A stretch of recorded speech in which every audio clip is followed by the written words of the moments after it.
करता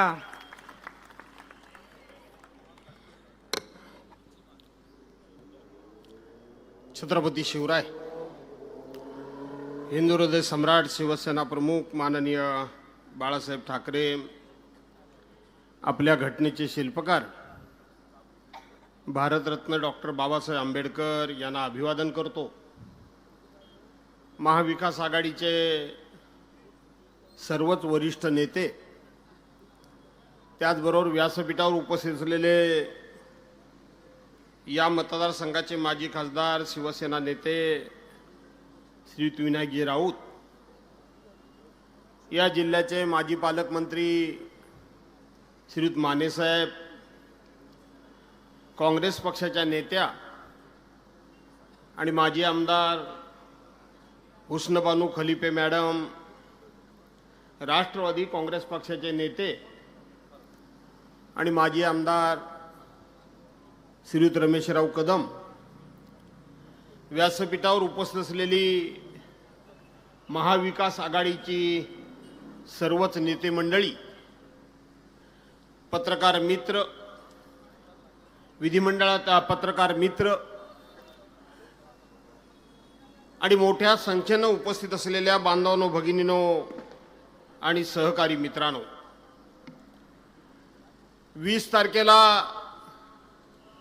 विधानसभेची निवडणूक होणार आहे आणि या 20 तारखेला आपणा सर्वांना एक पवित्र कार्य करायचं आहे, एक राष्ट्रीय कर्तव्य बजावायचं आहे, गद्दारी मातीमध्ये गाडायची आहे, मशाल पेटवून सर्वांच्या जीवनामध्ये त्या ठिकाणी एक निष्ठेचा प्रकाश पाडायचा आहे आणि त्याकरता म्हणून 20 तारखेला आपण सर्वांनी आपली बाकी सगळी कामं बाजूला सारा, मतदारसंघामध्ये किंवा मतदान केंद्रावर आपल्याला कोण न्यायला येतोय याची वाट न बघता राजापूरमध्ये जा, तिथे राजन साळवींच्या मतदारसंघाच्या नावासमोर मशाली निशाणी दिसेल। रत्नागिरीमध्ये मतदान केंद्रावर जा, तिथं सुरेंद्र उर्फ बाळ माने यांच्या नावासमोर मशाली निशाणी दिसेल। चिपळूणमध्ये जा, तिथे प्रशांत यादव यांच्या नावासमोर तुतारी घेतलेला माणूस दिसेल। गुहागरमध्ये या, तिथं भास्कर जाधव मशाल घेतलेला असेल। खेड दापोलीमध्ये जा, तिथं संजय कदम यांच्या नावावर मशाल असेल। त्याच्या समोरची बटणं दाबून आम्हाला हजारो मतांनी विजयी करा असा आग्रह आणि विनंती करण्याकरता म्हणून मी या ठिकाणी उभा आहे। बांधवांनो, भगिनींनो, आदरणीय उद्धव साहेबांची सभा ही जरी फक्त आणि फक्त या इथं रत्नागिरी आणि राजापूर विधानसभा मतदारसंघासारखा होत असली तरी सुद्धा ही संपूर्ण सभा रत्नागिरी जिल्ह्यामध्ये जे म्हणून महाविकास आघाडीचे उमेदवार उभे आहेत त्या उमेदवारांना निवडून देण्याकरता म्हणून आजची ही सभा उद्बोधक ठरणार आहे, आजची ही सभा मार्गदर्शक ठरणार आहे आणि आजच्या सभेच्या निमित्तानं आपणा सर्वांना हे पवित्र कर्तव्य पार पाडावंच लागणार आहे। ही पार पाडण्याची जबाबदारी आज आपली सर्वांची आहे।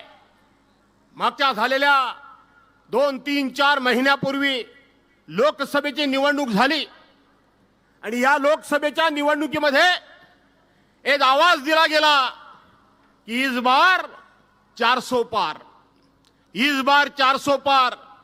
पण या सह्याद्रीच्या एका सुपुत्राचा आवाज घुमला की इस बार 400 पार नाही तर इस बार तडीपार।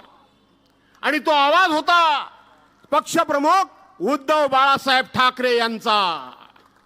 आज तोच आवाज पुन्हा महाराष्ट्राला साथ घालतोय, पुन्हा महाराष्ट्राला साथ घालतोय। 2022 साली ज्या पद्धतीने या महाराष्ट्रामध्ये गद्दारी झाली ती गद्दारी गाडण्याकरता म्हणून समस्त महाराष्ट्राला महाविकास आघाडीचे नेते आणि उद्धव बाळासाहेब ठाकरे हे तुम्हाला साथ घालतायत। आठवा तो दिवस 22 जून 2022 रोजी ज्या वेळेला कुठल्याही प्रकारचं कारण नसताना, कुठल्याही प्रकारचा गुन्हा नसताना या महाराष्ट्राचं सरकार, महाविकास आघाडीचं सरकार अतिशय उत्तम प्रकारे चाललेलं असताना कोरोना सारख्या महासंकटामध्ये आपल्या देशामध्ये महाराष्ट्रानं आदर्श अशा प्रकारचं काम केलं. या महाराष्ट्रातल्या जवळजवळ 12.5-13 कोटी जनता, ही जनता कुठल्या पक्षाची आहे, कुठल्या पंथाची आहे, कुठल्या जातीची आहे, कुठल्या धर्माची आहे, कुठल्या विचाराची आहे, याचा विचार त्यावेळेला राज्याचे प्रमुख म्हणून उद्धव बाळासाहेब ठाकरे यांनी केला नाही. तर त्यांनी एकच नारा दिला की हे संपूर्ण महाराष्ट्र म्हणजे माझं कुटुंब आहे आणि त्या कुटुंबाचं जतन करणं, त्याच्या जीविताचं रक्षण करणं ही माझी जबाबदारी आहे. ही उद्धव बाळासाहेब ठाकरेंनी त्याला घोषणा दिली होती. आणि महाविकास आघाडीनं सही सलामत या महाराष्ट्रातल्या जनतेला त्या कोरोना सारख्या संकटातून बाहेर काढलं. त्यानंतर उद्धव साहेबांच्यावर एक जीव घेणी अशा प्रकारची शस्त्रक्रिया झाली. शस्त्रक्रिया झाल्यानंतर जेमतेम हाताचा आधार धरून ते उठायला बसायला लागले होते. खरं तर मित्रांना असं वाटलं होतं की आता उद्धव साहेब कधी उठू शकणार नाहीत, पण ते उठायला बसायला लागले आणि कारभार करू लागले. त्याच वेळेला त्यांच्याच लोकांनी त्यांच्याशी गद्दारी केली. 40 जणांनी त्या 40 जणांमध्ये 9 मंत्री होते. त्यातला एक मंत्री ह्या रत्नागिरीतला होता की नव्हता? एक मंत्री ह्या रत्नागिरीतला सुद्धा होता.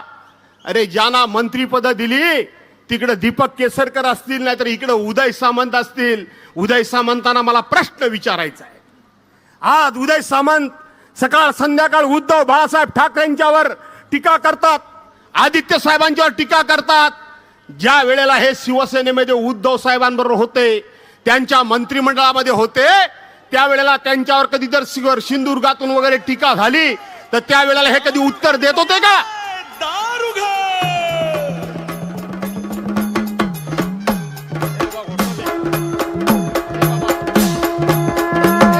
सत्वरी भुवरी ग अंबे, सत्वरी भुवरी, सत्वरी भुवरी ग अंबे, सत्वरी. उद्धव साहेब आगे बढ़ो.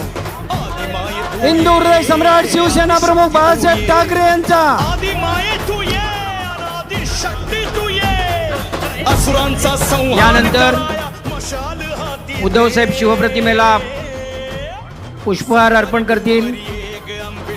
जोरदार घोषणा द्यायची आहे. गो ब्राह्मण प्रतिपालक हिंदवी स्वराज्य संस्थापक राजाधिराज शिवछत्रपती शिवाजी महाराज की जय भवानी, जय शिवाजी, जय भवानी, हर हर हर महादेव. अत्याचारी दैत्यांपासून अभय मला दे. उद्धव साहेब आगे बढ़ो. उद्धव साहेब आगे बढ़ो. अशा तऱ्हेने आपलं सर्वांचं लाडकं नेतृत्व उद्धवजी ठाकरे साहेब यांचं आगमन झालेलं आहे. मशाल हाती दे गाई, मशाल हाती दे.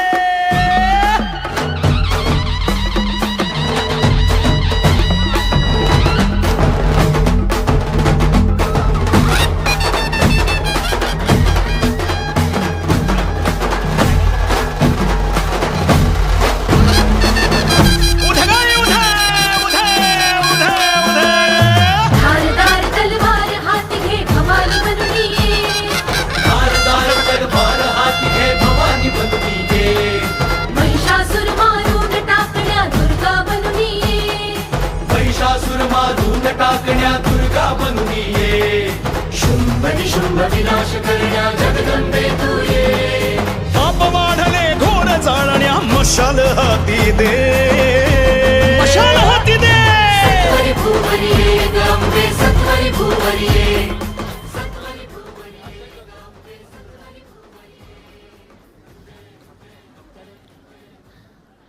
आणि म्हणून दीपक केसरकर असतील, उदय सामंत असतील, आज सकाळ संध्याकाळ पोपटासारखे बोलतात. ज्या वेळेला मंत्री म्हणून होते, पालकमंत्री म्हणून होते, त्यावेळेला ज्या वेळेला उद्धव साहेबांच्यावर टीका टिप्पणी होत होती त्यावेळेला तुमच्या दाताची दात खेळी बसली होती. तुम्ही कधी प्रतिकार केलात नाही, तुम्ही कधी कोणाला उत्तर दिलत नाही. आणि अशा वेळेला मी कोरोनाच्या संकटामध्ये उद्धव साहेबांच्या आधारपणामुळे या लोकांनी धोका दिलेला आहे. आणि धोका दिलेला असताना आज पुन्हा एकदा यांना धडा शिकवण्याची वेळ आलेली आहे. धडा शिकवण्याची वेळ आलेली आहे. बांधवांनो, भगिनीनो, मी या ठिकाणी जाहीरपणे सांगतो की 40 आमदार आणि 13 खासदार सोडून गेले, सगळे सोडून गेले. पण एक अभिमान तुम्हाला सांगतो, एक ठाकरी बाणा तुम्हाला सांगतो, उद्धव साहेबांचा लढवयापणा सांगतो. या 13 खासदारांनी 40 आमदारांनी पुन्हा पुन्हा आम्हाला परत घ्या म्हणून नाना तऱ्हेची आर्जव केली. पण उद्धव साहेबांनी आपला ठाकरी बाणा दाखवला, एकालाही परत घेतलं नाही, एकालाही परत घेतलं नाही. कारण शेवटी ही गद्दारी केवळ शिवसेनेजवळ नव्हती, ही गद्दारी केवळ उद्धव साहेबांजवळ नव्हती, तर ही गद्दारी तमाम महाराष्ट्राबरोबर होती. महाराष्ट्राबरोबर होती की नव्हती? आणि म्हणून याचा जब विचारण्याचा, यांना धडा शिकवण्याची जबाबदारी आता महाराष्ट्राची सुद्धा आहे. ही महाराष्ट्राची आहे. परवांच्या दिवशी या जिल्ह्याचे पालकमंत्री उदय सामंत हे गुहागरमध्ये गेले. मी परवांच्या दिवशी राजन साळवींच्या तिथे राजापूरमध्ये सभेला गेलो होतो. तिथं जे काय बोलायचं थोडंफार बोललो, परंतु गुहागरमध्ये गेले होते आणि तिथं उदय सामंतांनी फार मोठ्या अशा पद्धतीचा, तत्वाचा, फार मोठ्या निष्ठेचा आणि कुणबी समाजाचा त्या ठिकाणी आम्ही कसा सर का मग चला त्या ठिकाणी आम्ही कुणबी समाजाचा कशा पद्धतीनं बाजू घेतो हे सांगण्याचा आव्हानला. काय सांगितलं की गुहागरमध्ये आम्ही त्या ठिकाणी राजेश बेंडल नावाच्या माणसाला माझ्या समोर कुणबी समाजाचा उमेदवार दिला आणि आम्ही तिथं हतनकर साहेब जे होते या जिल्ह्याचे माजी मंत्री त्यांचा आम्ही सन्मान केला. या जिल्ह्याचे सर्वात मोठे महान नेते शामरावजी पेजे या साहेबांचा उल्लेख केला आणि आम्ही फार मोठं काहीतरी त्या ठिकाणी त्यांचा आदर केला म्हणून सांगतात. उदय सामंत, तुम्ही माझ्या मतदारसंघात जाऊन भाषण केलं तर गाठ माझ्याशी आहे, गाठ माझ्याशी आहे. माझा प्रश्न इथं राजन साळवी उभे आहेत. अरे ज्या राजापूरमध्ये तुम्ही हातणकरांचा साहेबांचं नाव घेतलं तिथं आपल्या भावाला का उभा केलात? का हातणकरांच्या समाजाला तिथं संधी दिलीत नाही? का हातणकर साहेबांच्या नातेवाईकाला तुम्ही संधी दिलीत नाही? सगळं ढोंग आहे. इथं तुम्ही 5व्यांदा निवडणूक लढवताय. तुम्हाला जर खरोखर शामराव पेजे साहेबांचा आदर वाटत असेल तर तुम्ही सांगायला पाहिजे होतं की मी 5व्यांदा निवडणूक लढवत नाही, मी गद्दारी केलेली आहे. इथं शामराव पेजे साहेबांचा कोणीतरी एखादा नातेवाईक नाहीतर त्यांच्या समाजातल्या माणसाला मी जागा सोडतो तर तुम्ही या ठिकाणी मान्य केलं असतं. हे नाटकी ढोंग तुमची बंद करा, हे नाटकीपणा तुमचा बंद करा. तुम्ही कुठल्याही अर्थानं या महाराष्ट्रातल्या किंवा या मतदारसंघातल्या जनतेचा विश्वासाला पात्र राहिलेले नाहीत, कुठल्याही अर्थानं पात्र राहिलेले नाहीत. इथं आता उद्धव साहेब आल्यामुळे मी विस्तारानं बोलू शकत नाही, परंतु तुम्ही कुठल्याही अर्थानं पात्र राहिलेले नाहीत. राजन साळवी सारखा प्रामाणिक एक सहकारी, तुमची जबाबदारी आहे. राजापूरकरांची जबाबदारी आहे की इथं पैसा जिंकेल की निष्ठा जिंकेल हे ठरवणारी ही निवडणूक आहे. मला वाटतं ही निष्ठा जिंकेल, ही निष्ठा जिंकेल.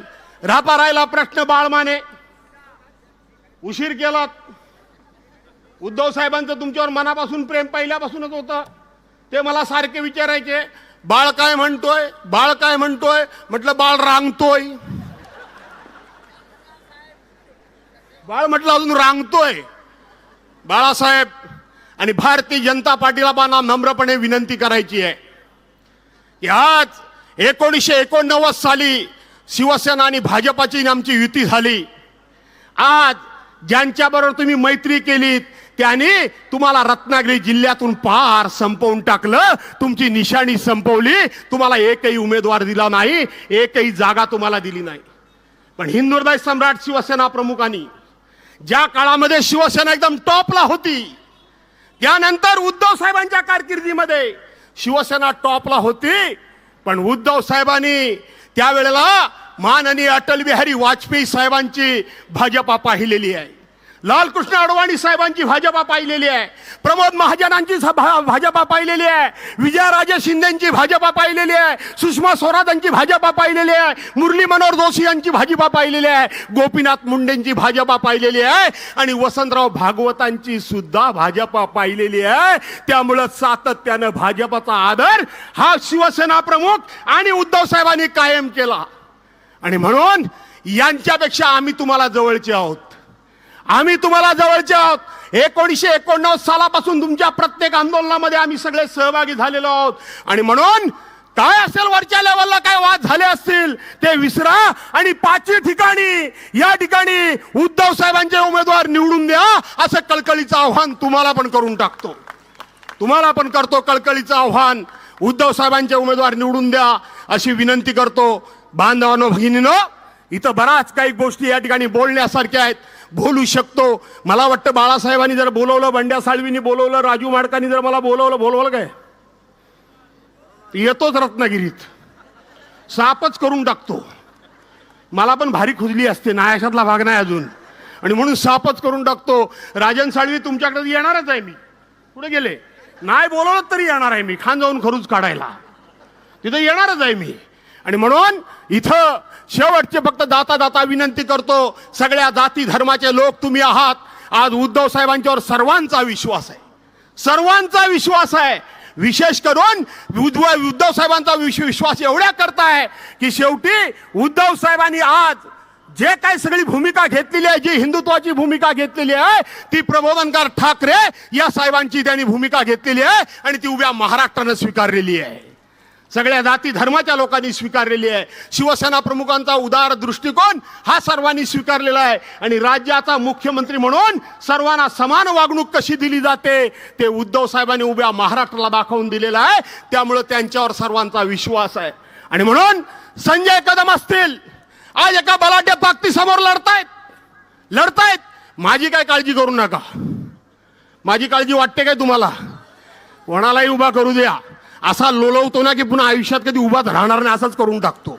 त्यामुळे माझी काय काळजी तुम्ही करू नका. पण संजय कदमांची त्या ठिकाणी मशाली निशाणी आहे, माझी निशाणी मशाल आहे, प्रशांत यादवची घे बाबा तुतारी घेतलेला माणूस ही निशाणी आहे, या ठिकाणी बाळ मानेंची निशाणी ही आमची मशाल आहे आणि माझ्या राजन साळवीची निशाणी ही मशाल आहे. त्याच्या समोर बटन दाबून 23 तारखेला मिरवणुकीनं ह्याही दुपटी नाही या असं आव्हान करतो आणि विनंती आपली सर्वांची रजा घेतो. जय हिंद, जय महाराष्ट्र.